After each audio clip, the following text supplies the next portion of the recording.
buddy. It feels so good to be back on the road. But something that was happening in Alberta that I thought truly was Alberta specific turns out, no, just a thing right across the country. There is a portion of the population out there, my dude, who lacks a basic understanding of what Nazi Germany was like. Like, man, the comparisons that are happening, I can't even wrap my head around, because if you're just going to pick a government in history to compare to the Nazi Party, the minority liberal government here in Canada is not really the one I would have chosen, you know? Oh, Trudeau's such a dictator as long as Jugmeat says he's allowed to be, right? Like, Yeah, no kidding, eh? So, dude, what happened is I played the club here in Dartmouth in Nova Scotia, and then had some shows in rural Nova Scotia, so New Glasgow, and then Miramichi, New Brunswick, and that was over the Thanksgiving weekend. And what New Brunswick had done is done kind of like a circuit breaker thing over that weekend. Right. So you could go out if you were vaccinated, but if not, you weren't allowed to like cross bubbles or anything like that. And then what a weird sentence you just said. Right? Right? The times we live in, right? Lock it down unless you don't want to be locked down, and then there's certain things you can do. Like, don't mix your bubbles. All right. So they have a checkpoint at the border, or supposedly they were supposed to. You got to sign in to New Brunswick and say you're coming in and if you're vaccinated or not, and whether you need to isolate or whether you can live your life.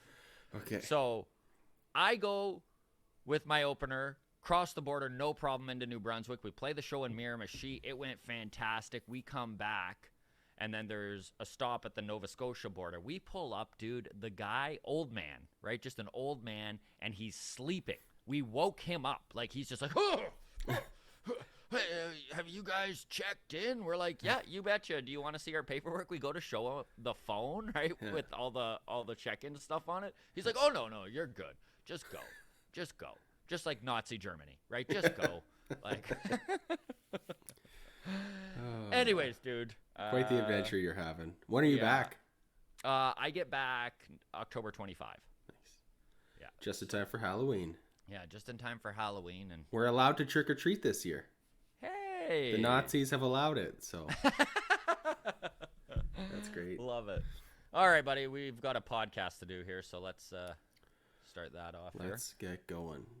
All right. You want to count me in? We've been rolling. As soon as you started that rant, I was like, oh, this is gold, so I hit record. But we're rolling, so if you want, I can do a 3, 2, 1, but everyone's going to see that last part. Hello, everybody. Welcome to the Walk-Off. I'm Scott Belford, joined as always by my good buddy and co-host Adam Mack. It's all brought to you by YourRate.ca. So we've been really lucky to have a wonderful sponsor over this last baseball season. Darren Brown, the mortgage broker, stepping up, helping us out. You can go to YourRate.ca. If you need a new mortgage, you got to redo the one you're doing. He's definitely the guy to help you out. That's YourRate.ca, all online and paperless. We've got all of our socials up for you to interact with us. You can do so on Instagram, The Walk Off Podcast, and on Twitter at Walk Off Podcast.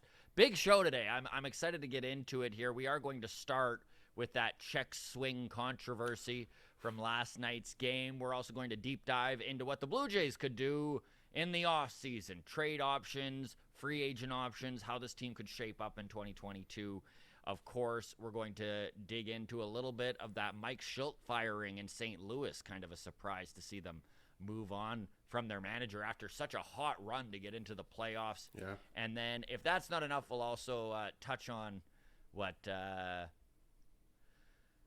bad boy there has to say about Gallo. Pete Rose had some really funny things to say about Joey Gallo, so we'll kind of go over that here.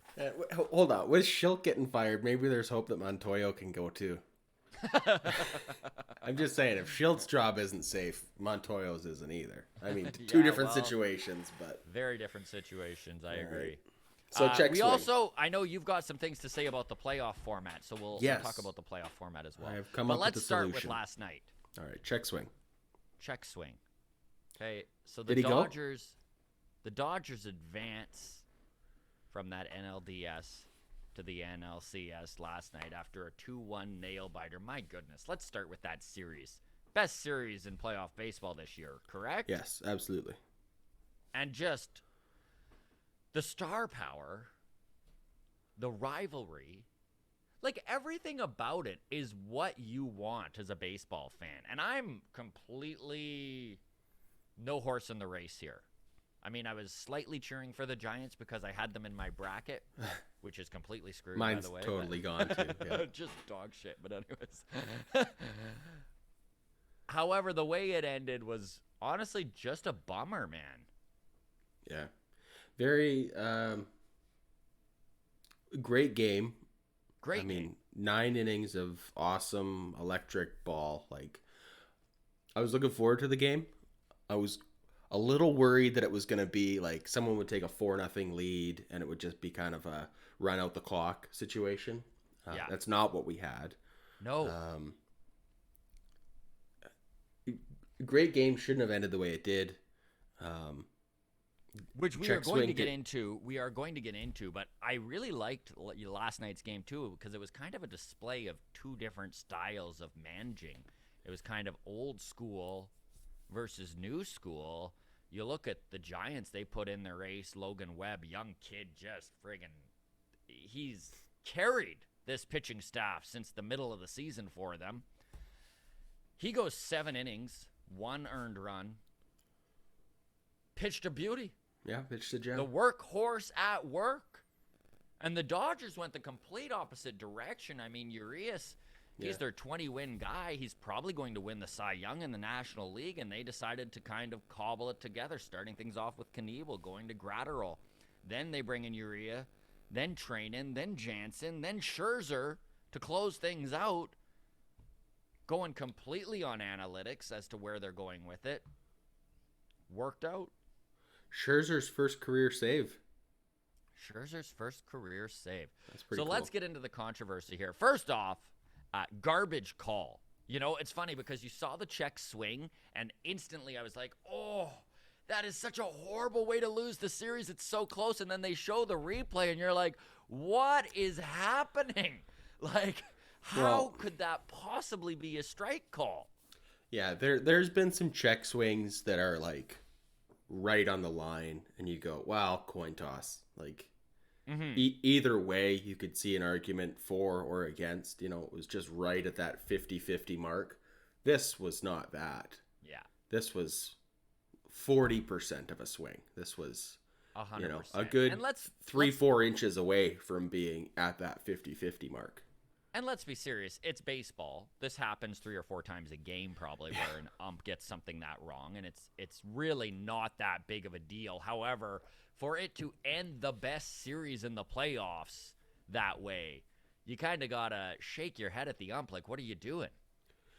And it's Max Scherzer. Here's the thing. Like, we can go over the numbers here. Personally, and I mean, listen, to all the Giants fans who are tuned in right now, there's probably only a few of you. I know that Devil Boy, our condolences. He always tunes into our live streams and gave us his condolences when the Jays didn't make it. Big fan. But for the Giants fans out there that are like, we got robbed. Like, it's rigged. Like MLB has a problem with the small market San Francisco Giants, right? Like, oh, those poor guys with $162 million payroll. The little guys taking a seat again. But I do understand the frustration because you hate to see such an exciting baseball series end in such a whimper. Yeah, it was just kind of underwhelming. I don't know. It felt like, I know that umpires are just dialed in and paying attention all the time, and that's his job, right? If you're the first base ump, your job is, you know, they could appeal down to me on a check swing at any time. Yeah. I don't think I could pay that close of attention all the time. And I know this isn't what happened, but I feel like it could have been like oh shit, I don't know. Did he go? Yeah, sure, he went. Like, I don't know, man. The job of an umpire would be so tough. No, like, to just be dialed in for 4 friggin' hours, like.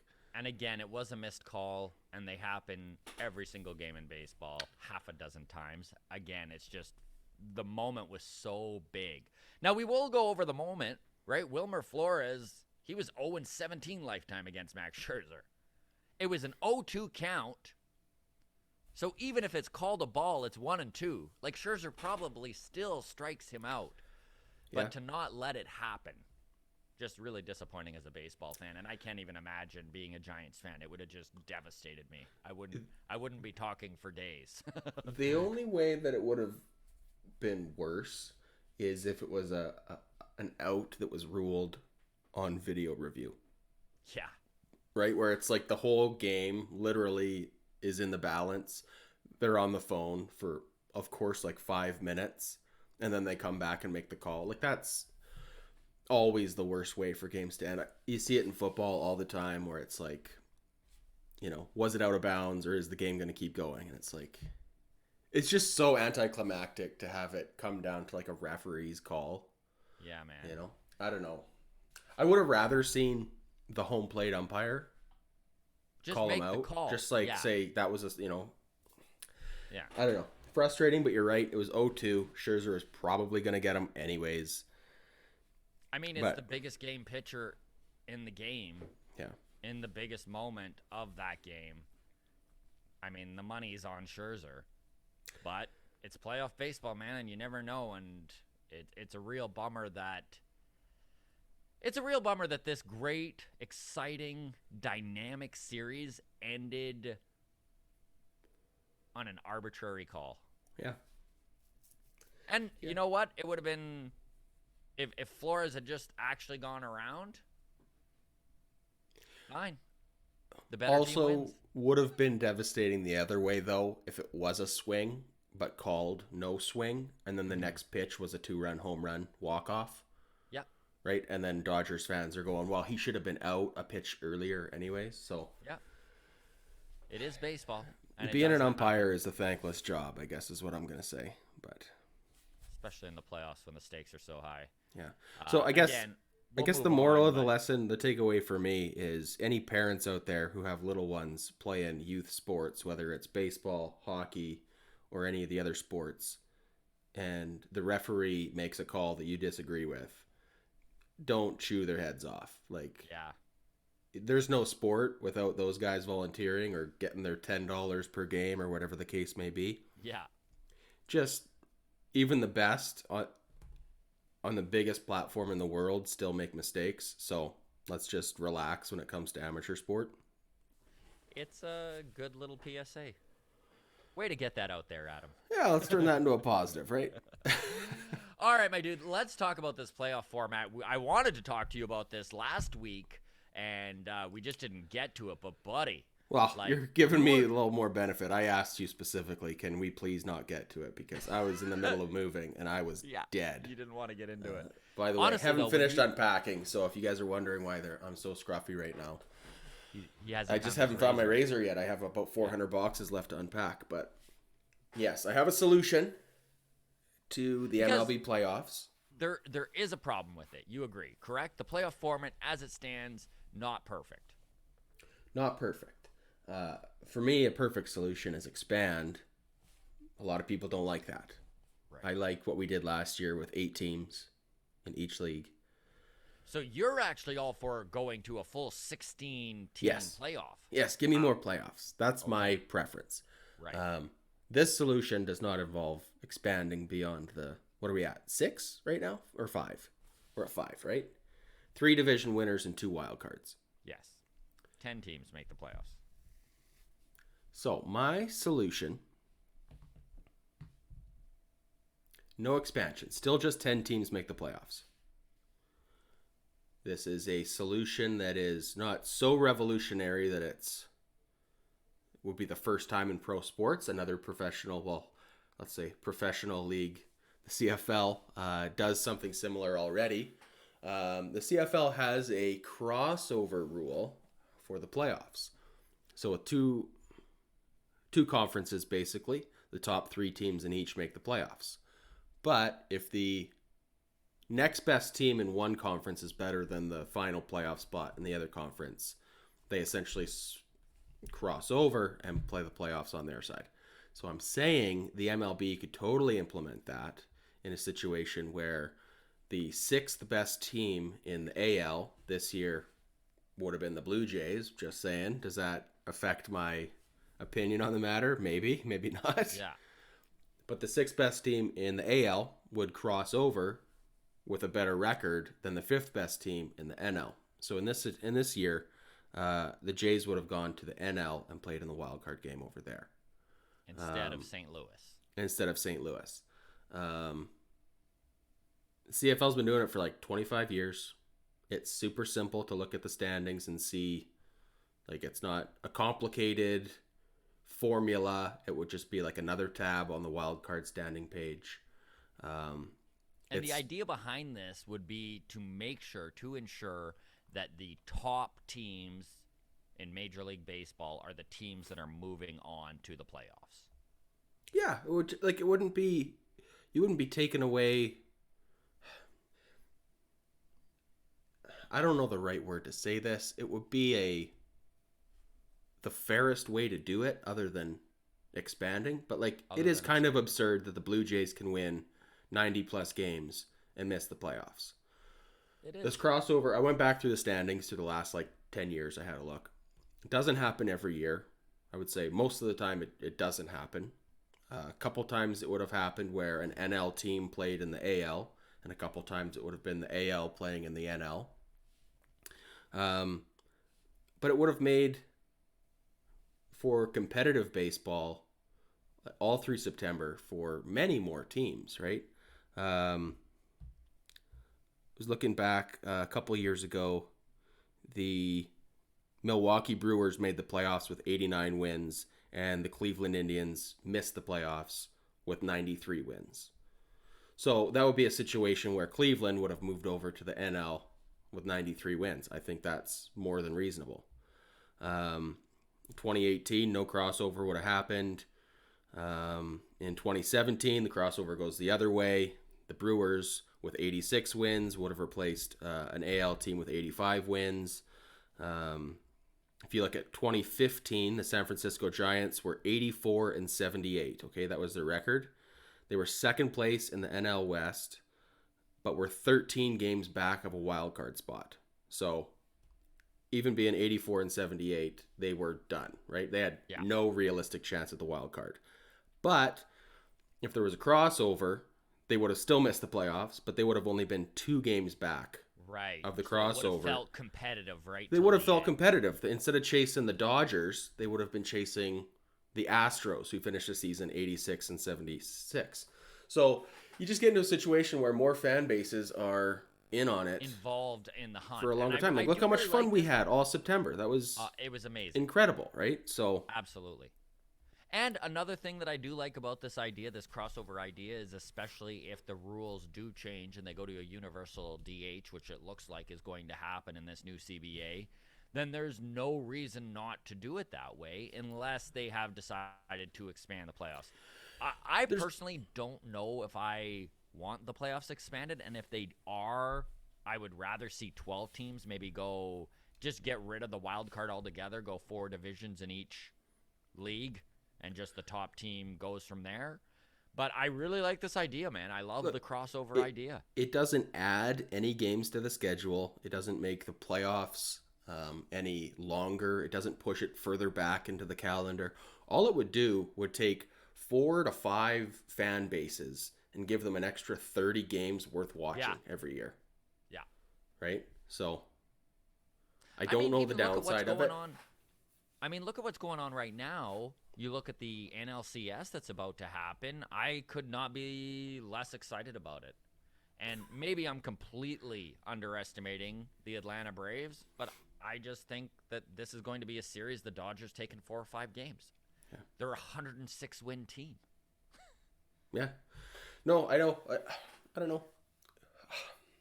How do you feel about the playoffs? Who do you want to see in the World Series, I guess is my question, because I have one very clear ideal matchup that I want. Astros versus Red Sox. I hate both of those teams so badly. Yeah. Who do you want to see in the World Series? I have an answer. Personally, I think Dodgers Astros would be amazing. Dodgers Astros would be good. Obviously, there's the feud there with the cheating scandal. I want to see Dodgers Red Sox. Okay. And I just want to see Mookie Betts just make That's every Red Sox interesting. fan cry. I want That is a tidbit I hadn't even thought of, dude. Is Mookie the went Betts. Yeah. 4 for 4 in the game last night. Like, he is just a big stage performer. Yeah, He's the everything you Dodgers want had, what, in a baseball 5, player. 6 hits the whole game? He had 4 of them? He had all of them. But no, I would love to see Red Sox fans just extra cry when Mookie Betts just has one of the most dominant World Series in recent memory against them.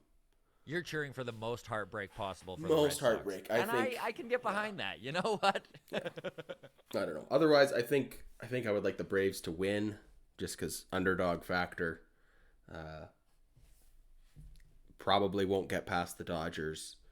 And I hate the Astros and the Red Sox so equally. Yeah. But I don't know. It's kind of interesting to be on Twitter and be on social media, and because we're AL fans.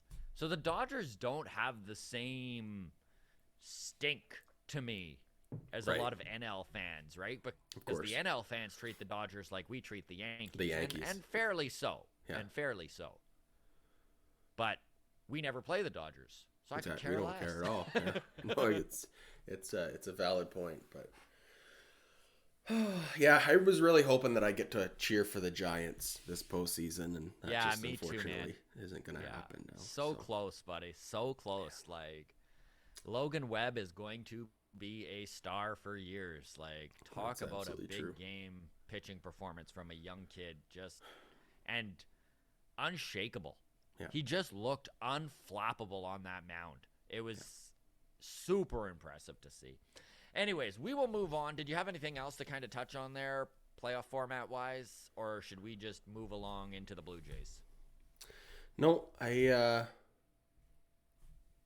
think that's one last thing on the wild card crossover idea. Mm-hmm. It would give, for maybe the first time ever, Mike Trout meaningful games in September.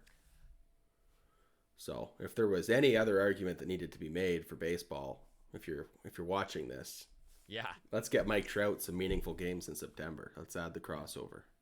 because the Angels front office isn't doing it. No.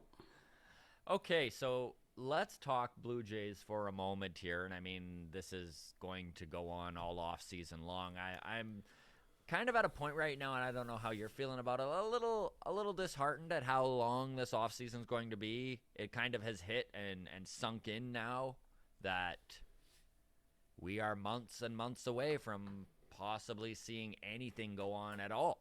You know, if you kind of look at last off season, the Jays signed Robbie Ray right off the top, and then we didn't see action until January, man.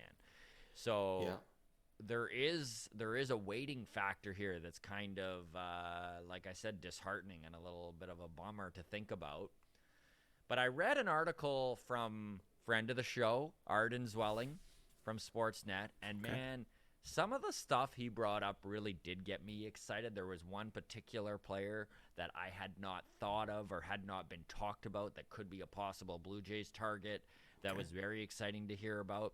So let's kind of break this down. We'll start with free agents and kind of see where the Blue Jays might want to go. Obviously, we're still in October. Things are going to change. And before we get too into this, and I think, Adam, you can attest to this too, this front office is pretty unpredictable. They're pretty savvy with the way they do things. Very savvy, yeah. Marcus Semien was on nobody's radar last year and wound up in a Blue Jays uniform. So I think we are going to see a lot of surprises. We're going to see some unique and some creative things done over the offseason for them to bolster this lineup. But I think we are also going to see them land a big fish again. I think they are not done hunting in the most pricey market, which is the free agent market, and I think they're going to go out and get a top dog. So let's start with top dogs here, something that they could possibly go after. And it's funny, after watching this Dodgers series, man, Corey Seager would be huge. Huge. Would be huge. I mean, we'll go over his numbers here. So he's 27 years old, shortstop. He'd probably move to third. This is something they'd need to talk to him about, right? So this is a big roadblock, and it's the same roadblock they're facing with the guy that already knows what Toronto has to offer in Marcus Semien. Is that Semien would like to go back to shortstop, and of course Corey Seeger would like to stay at shortstop. That said, Seeger's defense at shortstop isn't incredible, and maybe he would be willing to move to second or to third. So he's 27 years old. His numbers in 2021, okay, and this is a guy that does suffer some injuries. You can kind of bet that he's going to play probably around 120 games. So if you're prepared for that sort of availability, then I think this is a guy that you are going to need to give big-time money and big-time term to. In 409 plate appearances, he hit 306 with almost a 400 on-base percentage, a 521 slugging. He had 16 home runs. He's not a big power hitter, but this is a guy that hits for average and gets on base constantly. And something that is great about Corey Seager is that he is not going to be slotted into this Blue Jays lineup and be seen as a redundancy. He hits for average. Yeah. He gets on base, and he doesn't strike out. He's got a 16% strikeout rate, which is elite in today's game of strikeout or home runs, especially you start looking into Joey Gallo, and he's well over 30% strikeout rates. So Seager is half of that with a 12% walk rate, and he's got a 3.7 wins above replacement. This is a guy that's a stud, and really his only downfall is that he is injury prone, which is the opposite of Marcus Semien. This is where Seager's numbers may be better than Semien in a lot of cases, but the durability that Semien offers is definitely going to be of huge value to whoever gets him. He played 162 games for this team. We're not also, by the way, for everyone listening, we're not going to really talk about the Semiens and the Rays of the world in anything more than what we just kind of did and just bringing it up. We're kind of seeing what else is out there. Right. So you could go the other way, too. Corey Seager's a big fish, and you're going to need to put big-time term and big-time money into a signing like that, and maybe they go a different way and go more of like an Eduardo Escobar, right? He was with the D-backs. He wound up getting acquired at the trade deadline by the Brewers. This is a guy who has some versatility, can play third base, can play second base. He had 600 plate appearances in 2021, hit 253, 314 on base percentage, but he has some power, 28 home runs. And of course, if he's slotted into that Blue Jays lineup, he's going to have more protection than he did with Arizona. Oh, absolutely. 20% strikeout rate, so it's not terrible. He doesn't walk a lot. He had a 3 wins above replacement, so he is much better than average. And he's a guy that you could probably have for a Randall Grichuk type of contract, right? So you're not paying huge money. He's probably looking for 3 to 4 years. Probably could get him for 2 to 3, and you're probably looking around that $10 to $12 million range. These are my guesses. I don't know for sure. We'll see who's interested. I mean, it is a very deep shortstop, second base type of market this year. So a guy like Eduardo Escobar will be interesting to see because he could hold some serious value after some of the big guys come off the board, right? And then he's got to settle for whoever's left. This is not necessarily the direction I'd love to see the Jays go, but if you were to go that Eduardo Escobar route, then maybe a guy like Kyle Seeger, Corey's brother, all of a sudden fits in pretty well. Right? Because this is a guy who is still probably an above-average third baseman. If you've got Escobar who can flip between second and third. He's got power as well, 35 home runs last year. Now, this is where there is a little bit of a redundancy on Seager's part, right? Is he hits 212 and he strikes out a lot. He strikes out close to 25% of the time. Had a big season with the Mariners this year. Experienced dude. Gets all sorts of credit for clubhouse points or however you want to, Yeah. Clubhouse stuff is always an intangible, but it is important, and it is something that this front office with the Blue Jays does hold a lot of stock in is the culture that a player brings into the clubhouse. And Kyle Seeger gets glowing reviews. So that is going to be an interesting one. And then last but not least that we're going to talk about on the free agent market. Obviously, there's other big free agents, by the way. These are just kind of the ones that just seem to really fit with the Jays. And this is where I was talking off the top, right, is that this Blue Jays front office is known for its creative moves. Yeah. Look at what they did to get Simber and Dickerson last year, right? So it's tough to guess what they're actually going to do. But an interesting idea is Brad Miller from the Phillies. Okay. He's a free agent this year. But one thing he does really well is plays everywhere, right? He plays first base, right field, second base, third base, left field. Played a little bit of center field. Is decent in the outfield, right? 377 plate appearances, and this is a guy that you would probably platoon with somebody. So maybe if you do have, because he's a lefty, so if maybe you do have the Eduardo Escobar in there, you can kind of platoon those two. He had a 227 average, 20 home runs, 12% walk rate. Not as exciting and flashy as some of the guys we've talked about, but this is something that we could see. If they're going to invest, let's say the Blue Jays go out there and sign Robbie Ray for 4 years, $120 million. This might be a move you'd see, right? Maybe they go out and get Eduardo Escobar and go out and get a guy like Brad Miller and see how things go that way, right? Because they do have a potent batting order heading into next year, even if they add nothing.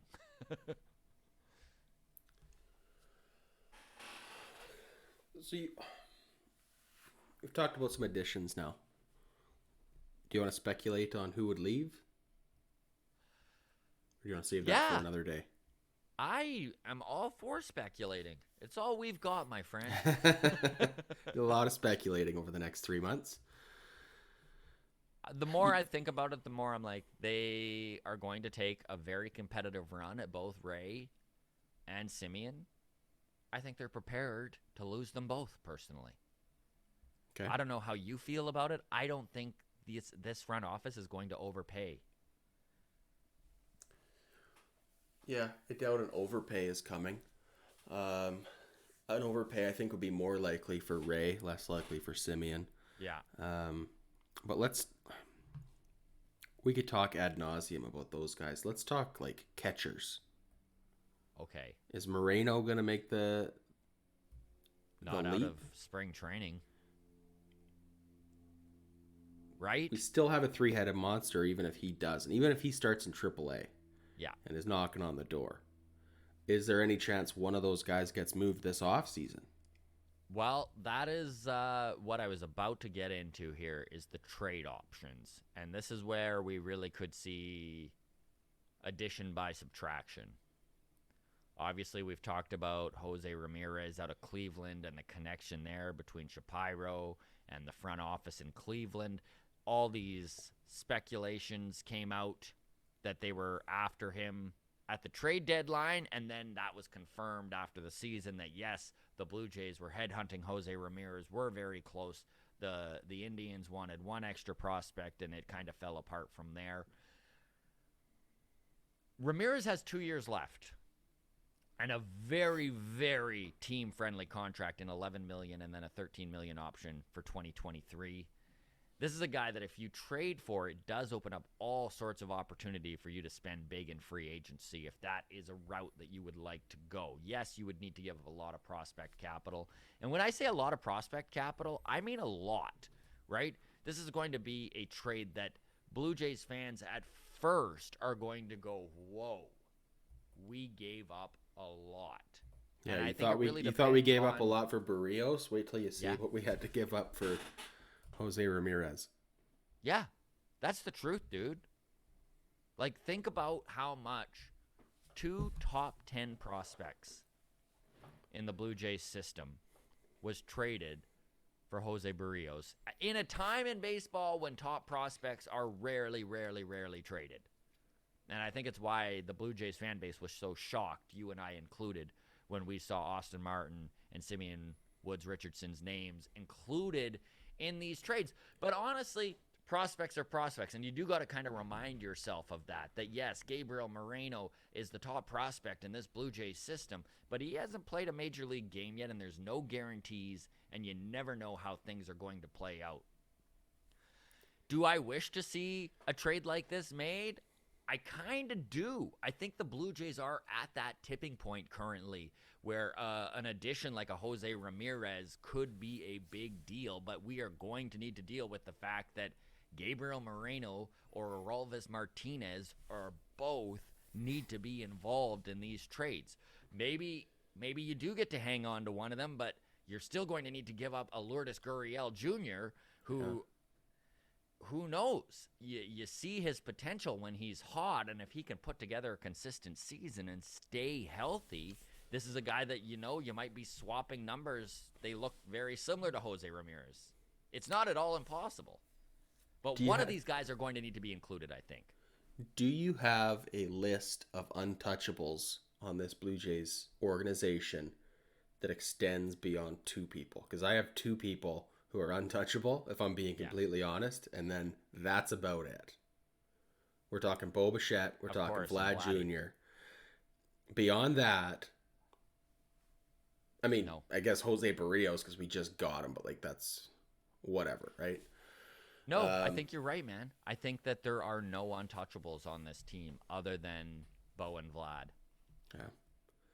I think I think as a fan base, we should be prepared, like you said, be prepared to see Lourdes go, or see Gabriel Moreno go, or see Kirk go, or see Teoscar go. Like, who knows, right? Who knows?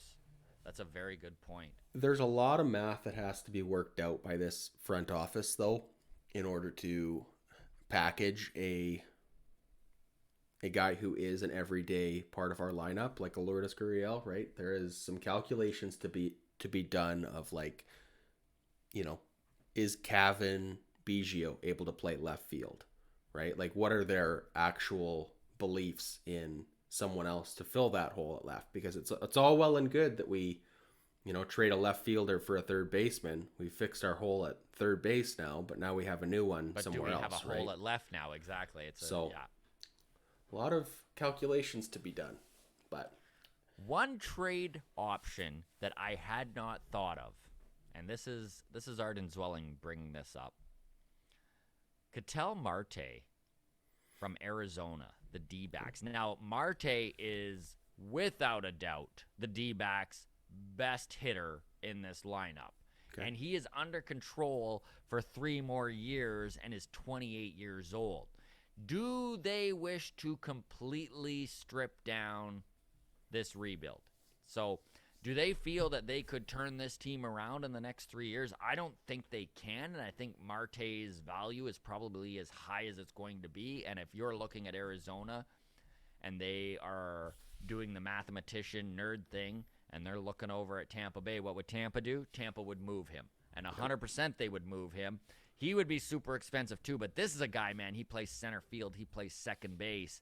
He had 374 plate appearances, had some injury problems, but if he's healthy, he hits for average, 318. He hits for on-base percentage. He gets on base a lot. Not a lot of power, 14 home runs, but he doesn't strike out, 16% K rate.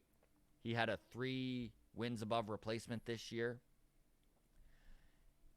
And the fact that he is so fast, man, and the fact that he plays center field would be such a good fit on this team. Because Springer is our center fielder, but the truth is we saw how this season played out. Right. And if we are going to move somebody, a Lourdes, probably most likely, or a Grishik if you can get somebody to take the salary. Mm-hmm. You need somebody who can fill in there. Yeah. Marte is one of those guys where I don't think there's going to be too many excited tweets after we trade for someone like that. But he could be a guy that hits 20 to 25 home runs and is just electric, like you said. Exactly. Right? Where by the end of the season, we're going, holy crap, what crucial piece. And again, we talked about the redundancy thing before with Eduardo Escobar, right? It's one of those guys where you can put him into the lineup. You put Marte into this lineup, and yeah, we don't need every guy to hit 30 bombs.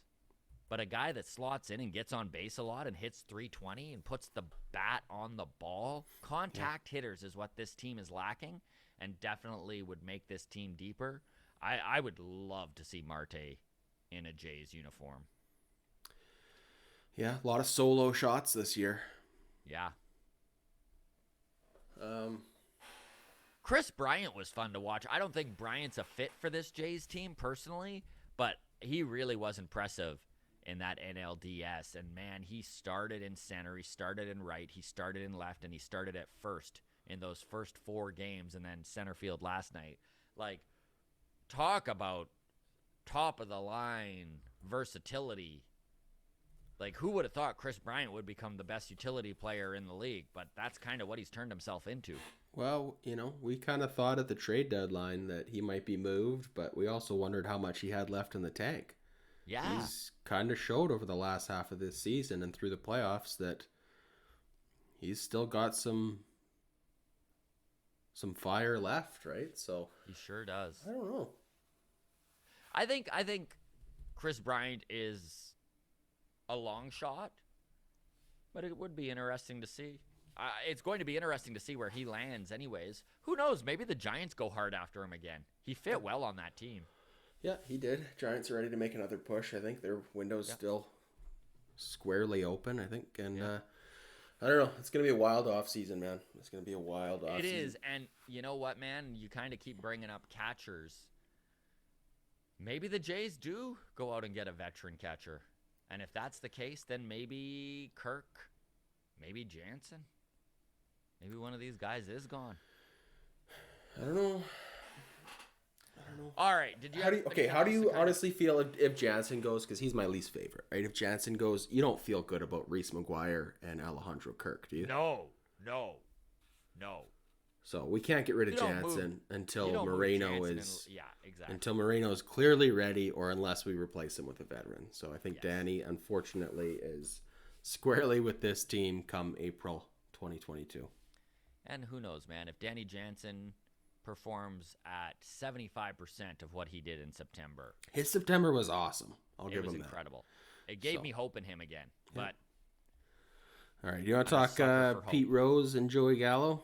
That's exactly what I wanted to bring up next here. So Pete Rose comes out and says, how does someone who didn't play every day strike out 213 times, which is insane. It is insane. Ray Charles wouldn't strike out that much. Wow. I just can't imagine striking out 213 times without killing myself. Wow. Listen, I agree. Joey Gallo is a strikeout machine. Yeah.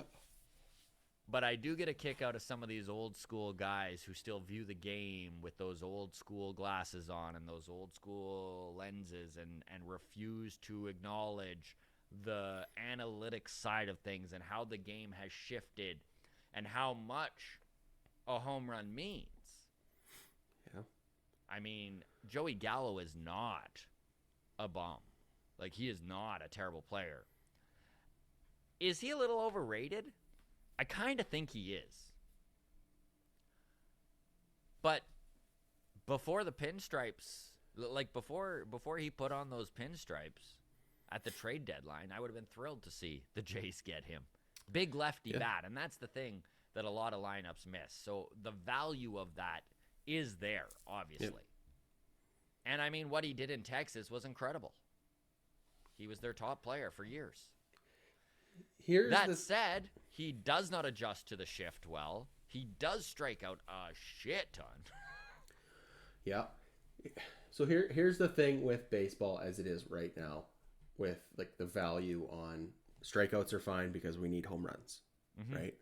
Is that a double does not show up on the scoreboard the way a home run does.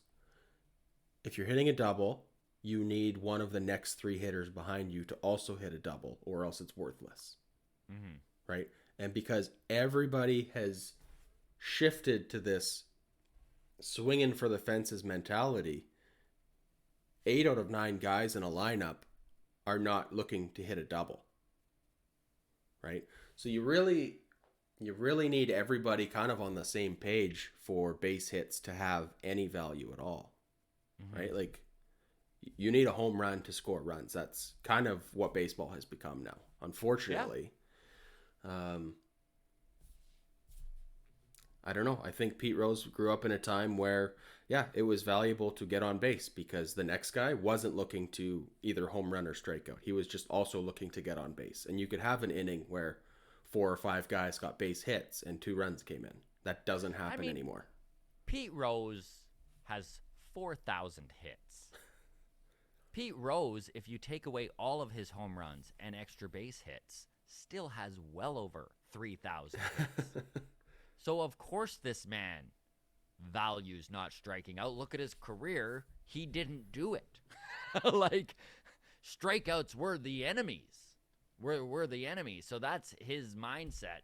I just thought it was really bold and really funny for him to be, like, he was harsh. Like, yeah, well, maybe he's struggling for money and needs to just get his name out there with a hot take and start getting some ESPN appearances or something. Yeah, right? Like, who knows, man? That's probably the case.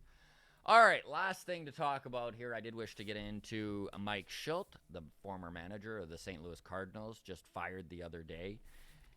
Cardinals make the wild card spot. Won 17 games in a row in September. To do so, came out of nowhere, had exceptional seasons, breakout seasons from guys like Canadian boy Tyler O'Neill, and they move on from him. What are your thoughts on that, dude? I guess I'm shocked. Yeah, I was really surprised. I don't really have much more thoughts on the matter unless they have, maybe had already made up their minds by mid-season. I'm curious to see what the replacement is. Do you think there's any way that good old Stubby Clapp, friend of the show? No, he needs to come to Toronto. That's, you know what, though, like a very plausible scenario. I mean, he was back-to-back manager of the year for AAA in the for the Cardinals organization? AAA team in So this is an organization who is very well aware of his abilities as a manager, right? They don't need to look at his resume. They have lived through it, right? Yes. And obviously, he's a first base coach with the team because they're aware of it, right? This could very well be a situation where in August they had made up their mind, or in July they were like, well, we got Stubby Claps, the heir apparent. He's going to take over next year. I don't know. Let's get real wild. I know this will not happen, but imagine a world where Yadier Molina is the catcher / playing manager and then just retires and slides right into that manager role. I love it. I love everything about that idea. Me too. I absolutely love that idea. There's no way it'll happen, but I do love that. Yeah. All right, Anything else to add here, bud? No, I'm thoroughly exhausted. I can't believe we went 48 minutes on a Friday afternoon episode where the Jays have not played a single game. Of it. Yeah. So playoff baseball, baby. You got to love it. Baseball. There's going to be lots to talk about all off season. So NLCS, Dodgers, Braves. Do you have a favorite? Well, Dodgers, yeah. Yeah. Okay. Me too. Astros, Red Sox. I'm picking the Stros. What do you think? Yeah, I don't know. I feel like the Red Sox just have something.